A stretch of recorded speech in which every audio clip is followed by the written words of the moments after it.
பார்த்தீங்கன்னா, பரம்பரையா நாங்க விவசாய குடும்பத்த சேர்ந்தவங்க தான். இப்ப நானும் விவசாயத்த தான் தேர்ந்தெடுத்திருக்கேன் படிச்சு முடிச்சுட்டு. இப்ப பார்த்தீங்கன்னா, நான் ஒரு நேத்து பேஞ்ச மழையில என்னோட வாழ ஃபுல்லா 2000 வாழ கம்ப்ளீட்டா காலியாயிருச்சு.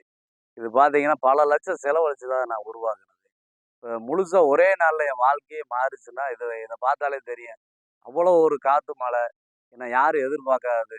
கிட்டத்தட்ட எனக்கு பல லட்ச ரூபா நஷ்டமாயிருச்சு. உடனடியா தமிழக அரசும், அதிகாரிகளும் எனக்கு உடனடியா நிதி உதவி வழங்கினீங்கன்னா, ரொம்ப உதவிகரமா இருக்கும். ஏன்னா கொஞ்சம் கொஞ்சம் டிலே பண்ணாம ஒரு வாழ விவசாயிய காப்பாத்துனீங்கன்னா, என்னோட குடும்பம் அந்த சூழ்நிலையிலருந்து கொஞ்சமாவது மாறும். அதுக்கு தான் சொல்றேன். உடனடியா தமிழக அரசு ஏதாவது ஒரு நிதி உதவி வழங்குனீங்கன்னா, ரொம்ப உதவிகரமா இருக்கும். நன்றி.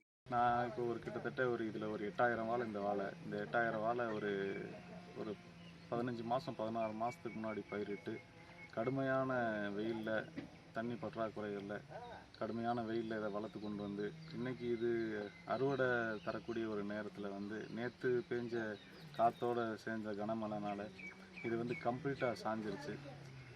இதோடைய இன்றைக்கி உத்தேச மதிப்பு ஒரு 50 லட்ச ரூபாய்க்கு மேலே இருக்கும். இன்றைக்கி இதுக்கு செலவு பண்ண பணம் மட்டுமே ஒரு 30 லட்ச ரூபா இருக்கும்.